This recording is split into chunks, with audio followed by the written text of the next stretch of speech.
नमस्कार, मी तृप्ती पालकर. आपण पाहताय लोकशाही मराठी.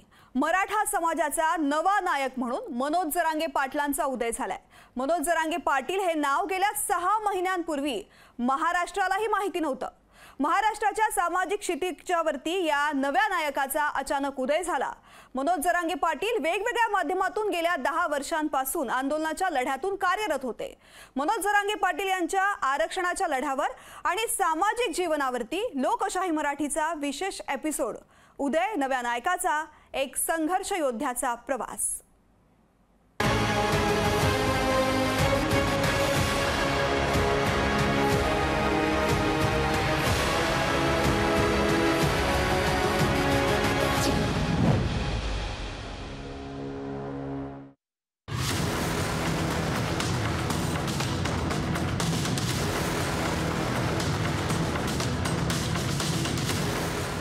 मनोज जरांगे पाटील मराठा समाजाचा नवा नायक. मनोज जरांगे पाटील हे नाव माहीत नाही असा महाराष्ट्रात माणूस शोधून सापडणार नाही. कोणतीही राजकीय पार्श्वभूमी नसलेला हा मराठ्यांचा नेता आला कुठून? साखर कारखाना, दूध संघ, सूतगिरणी, शिक्षण संस्था पाठीशी नसलेल्या या साध्या माणसाला मराठा समाजानं डोक्यावर घेतलंय.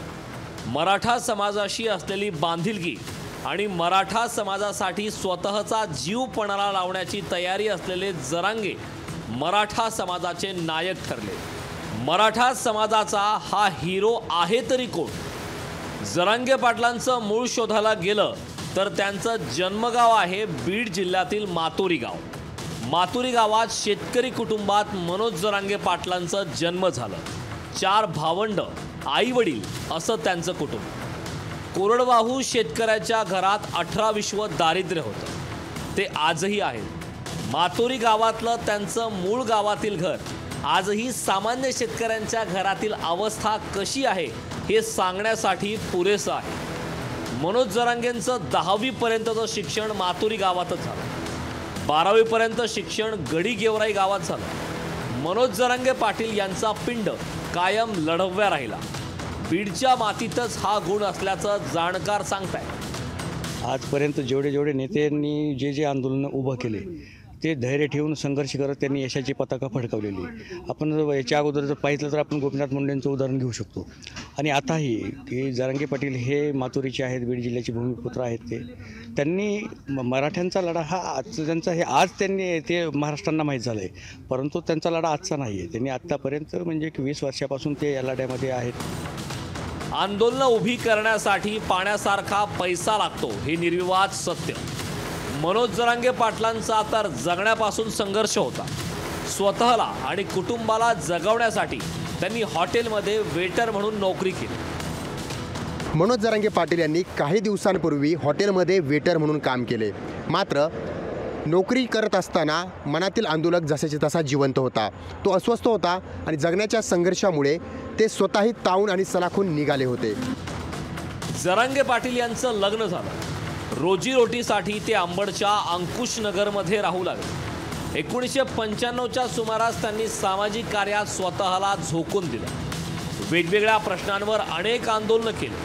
त्यामुळंच त्यांना सुरुवातीला जालना युवक काँग्रेसचं अध्यक्षपद मिळालं. याच काळात जेम्स लेननं वादग्रस्त पुस्तक लिहिलं.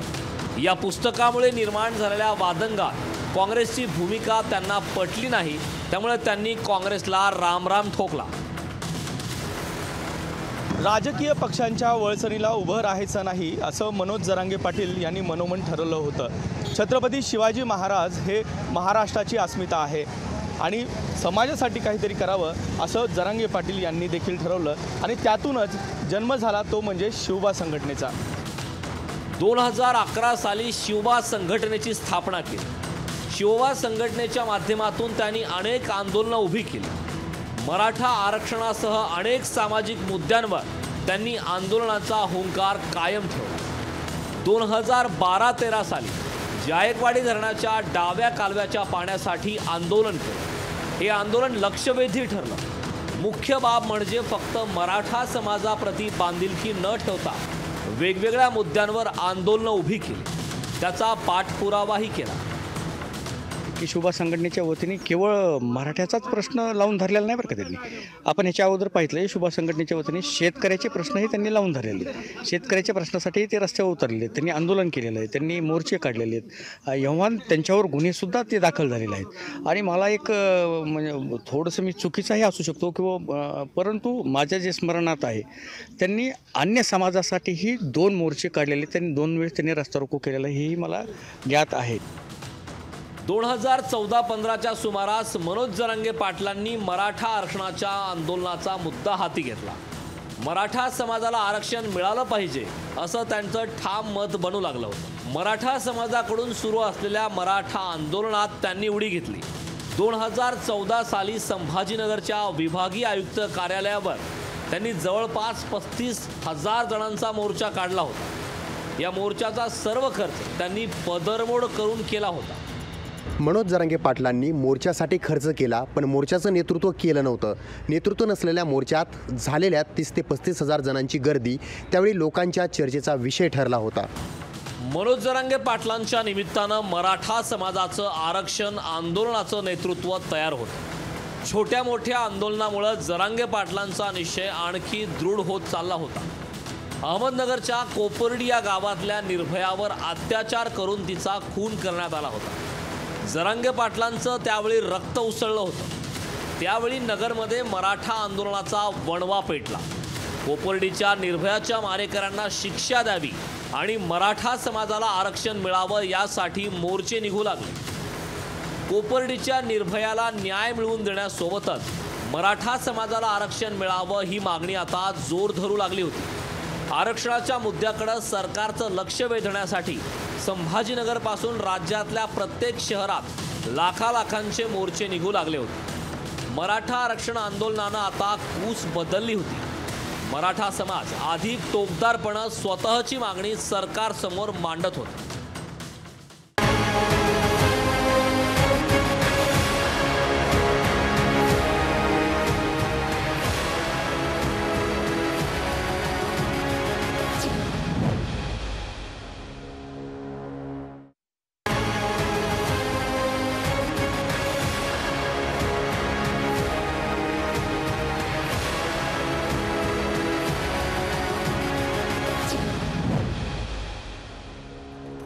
कोपर्डीच्या निर्भयाच्या मारेकऱ्यांविरोधात मराठा समाजात प्रचंड चीड होती, प्रचंड संताप होता. मनोज जरांगे पाटलांच्या शिवबा संघटनेच्या 4 कार्यकर्त्यांनी आरोपींवर हल्ला केला. या हल्ल्याची चर्चा संपूर्ण राज्यात झाली. 2016-17 कोपर्डीची घटना घडल्यानंतर नगरच्या कोर्टामध्ये कोपर्डीच्या घटनेतील आरोपीला आणण्यात आलं होतं. त्यावेळी आरोपीवर 4 जणांनी हल्ला केला होता. कोपर्डीच्या घटनेतील आरोपीवर ज्या आरोपींनी हल्ला केला होता ती संघटना होती मनोज जरांगे पाटील यांची. हल्लेखोर तरुणांना अटक झाली.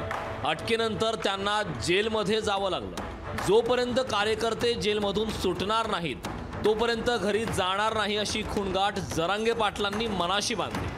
कार्यकर्त्यांच्या वकिलांचा खर्च मनोज जरांगे पाटलांनी उचलला. कोर्ट कचेरीच्या खर्चासाठी जरांगे पाटलांनी स्वतःची वडिलोपार्जित जमीन विकून टाकली. कोपर्डीच्या घटनेतील आरोपीला जामीन मिळावा यासाठी किंबहुना आपले सहकारी जेलमध्ये आहेत या घटनेच्या पार्श्वभूमीवर, त्यामुळे आपणही घरी जाणार नाहीत अशी भूमिका घेणारा हा एक निष्ठावान आणि सच्चा नेता नगर जिल्ह्याने अनुभवलेला आहे. 2018च्या दरम्यान मराठा आंदोलनानं पुन्हा जोर धरला. राज्यातल्या गावागावातून मोर्चे निघाले. शहरांची कोंडी करण्याचा निर्णय मराठा समाजानं घेतला. त्या आंदोलनातही मनोज जरांगे पाटील सहभागी होते. घरादाराची पर्वा नव्हती. त्यांनी मराठा आरक्षण आंदोलनाला स्वतःला वाहून घेतलं होतं. 2021मध्ये जालन्यातल्या साष्ट पिंपळगावमध्ये मराठा आरक्षण आणि आरक्षणाच्या आंदोलनात बळी गेलेल्या मराठा तरुणांच्या कुटुंबांना आर्थिक मदतीसाठी आंदोलन सुरू केलं होतं. 5 टप्पे आंदोलनाचे पुढील ठरवण्यात आलेले आहेत. त्यानुसार राज्यातील मराठा समाजानं आणि मराठा समन्वयकांनं मोठ्या ताकदीनं, एक जीवानं आणि एक विचारानं लढून मराठा समाजाचा आरक्षणाचा प्रश्न मार्गी लावण्यासाठी एक विचारानं या लढ्यात सक्रिय व्हावं अशी आव्हान आणि विनंती राज्यव्यापी ठिय्या आंदोलन साष्ट पिंपळगावच्या वतीनं करण्यात आली. साष्ट पिंपळगावातील हे आंदोलन 1-2 दिवस नव्हे तर तब्बल 90 दिवस आंदोलन केलं. या आंदोलनाला मराठा समाजाकडून मोठा प्रतिसाद मिळाला. सरकारलाही त्या आंदोलनाची दखल घ्यावी लागली होती. या आंदोलनात प्राणाची आहुती दिलेल्या मराठा तरुणांच्या कुटुंबांना मदत मिळवून दिली होती. मनोज जरांगे पाटील हे नाव कोणालाही माहीत नव्हतं, पण लवकरच जरांगे पाटील आणि त्यांच्या कार्यकर्त्यांचं नाव राज्याच्या कानाकोपऱ्यात पोहोचणार होतं. याला निमित्त ठरलं ते कोपर्डीच्या निर्भयाच्या मारेकऱ्यांवर कोर्टाच्या आवारात झालेल्या हल्ल्यासंदर्भात. पुन्हा काही दिवसांनी जालना जिल्ह्यातल्या अंबड तालुक्यातील शहागड फाट्याजवळ मनोज जरांगे पाटील यांनी इशारा सभा घेतली होती. इशारा सभेनंतर ऑगस्ट 2023ला मनोज जरांगे पाटील यांनी अंतरवाली सराटीत उपोषण सुरू केलं. उपोषण मागं घेण्यासाठी मनोज जरांगे पाटील यांच्यावर दबाव आणण्यात आला. आंदोलक आणि पोलिसांमध्ये झटापट झाली. पोलिसांनी आंदोलकांवर लाठीचार्ज केला. या लाठीचार्ज नंतर मराठा आरक्षणाच्या आंदोलनानं उग्र स्वरूप धारण केलं. मनोज जरांगे पाटील उपोषणाला बसले होते. लाठीचार्जच्या दुसऱ्या दिवशी शरद पवार यांनी मनोज जरांगे पाटलांची अंतरवाली सराटीत येऊन भेट घेतली. त्यामागोमाग उद्धव ठाकरेही मनोज जरांगे पाटलांच्या भेटीला आले होते. आता हे आंदोलन एका गावापुरतं मर्यादित न राहता संपूर्ण राज्याचं आंदोलन झालं होतं. आंदोलनाचे पडसाद राज्यभर उमटत होते. मराठा समाजाचा व्यापक पाठिंबा या आंदोलनाला मिळत होता. राज्याच्या गावागावात जरांगे पाटलांच्या समर्थनात आंदोलन होत होती. शेवटी मुख्यमंत्र्यांनी आंदोलनस्थळी भेट घेतली. मराठा समाजाला कुणबी जातीचे दाखले मिळावे अशी मागणी जरांगे पाटलांनी केली. मुख्यमंत्र्यांनी जरांगे पाटील यांना कुणबी दाखल्यांच्या नोंदीसाठी समिती स्थापन करण्याचं आश्वासन दिलं. शिवाय ज्यांच्या कुणबी नोंदी आढळतील त्यांना कुणबी प्रमाणपत्र देण्याचं आश्वासन दिलं. मराठा समाजाला सरसकट कुणबी जात प्रमाणपत्र मिळणार ही गोष्ट सर्वात मोठी होती. मराठा म्हणून वेगळं आरक्षण देण्यापेक्षा कुणबी म्हणून ओबीसीमधून आरक्षण मिळवण्याच्या आशा या पल्लवित झाल्या. मनोज जरांगे पाटील महाराष्ट्र दौऱ्यावर निघाले. त्यांनी गावागावात जनजागृती सभा घेतल्या. या सभांमध्ये लाखोंचा जनसमुदाय गोळा होत होता. जरांगे पाटील यांनी मुंबईत आल्यावर लोकशाही मराठीला दिलेल्या मुलाखतीत आरक्षणाची भूमिका मांडली. मनोज जरांगे पाटील तोपर्यंत लोकांसाठी रोल मॉडेल ठरले होते. लोकशाही मराठीच्या स्टुडिओत आल्यानंतर जरांगे पाटलांच्या स्टाईलबाबत विचारलेल्या प्रश्नावर त्यांनी हे असं उत्तर दिलं. तुमची हेअरस्टाईल आणि तुमची दाढी त्याबद्दल मला तुम्हाला विचारत होतं की अशी पहिल्यापासून आता दाढी ही का अमिताभ बच्चन सारखी ठेवली? नाही ती आंदोलनात ती वाढून गेली, ती तशीच राहिली. थोडी कमी केली फक्त एवढं. नसताना दाढी नाही ठेवत. थोडी सगळी पहिल्यापासून तुम्ही काय बाकी गोष्टी फॉलो करता, सिनेमा वगैरे? नाही काही मला टाइमच नाही. ते घंटे हेच करतो मी. काय काहीतरी काम असतं गोरगरीबाचं कोणाचं. मनोज जरांगे पाटील यांनी सरकारवर शेवटचा दबाव आणण्यासाठी थेट मुंबईला जाण्याचा निर्धार केला. मुंबईच्या वाटेत जरांगे पाटलांसोबत शेकडो वाहनं जरांगे पाटलांसोबत मुंबईला निघाली होती. जरांगे पाटलांसोबत शेकडो तरुण हे अणवाणी मुंबईला निघाले होते. मनोज जरांगे पाटील यांच्यासोबत जणू संपूर्ण शहरच मुंबईकडे कूच करत होतं. जरांगे पाटील जेव्हा पुण्यात पोहोचले तेव्हा पुणे थांबलं होतं. नवी मुंबईत 2 दिवस जरांगे पाटलांनी ठप्प करून टाकली होती. शेवटी सरकारनं नमती भूमिका घेऊन मराठा समाजाच्या मागण्या पूर्ण केल्या. त्यामुळे मराठा समाजाला एक नायक मिळाला. हा नवा नायक मराठा समाजाला न्याय मिळवून देणारा नायक ठरलाय. महाराष्ट्राचा जेव्हा राजकीय इतिहास लिहिला जाईल तेव्हा मराठा आरक्षणाचा लढ्याचा अध्याय लिहिताना जरांगे पाटलांचा उल्लेख झाल्याशिवाय राहणार नाही. ब्युरो रिपोर्ट, लोकशाही मराठी.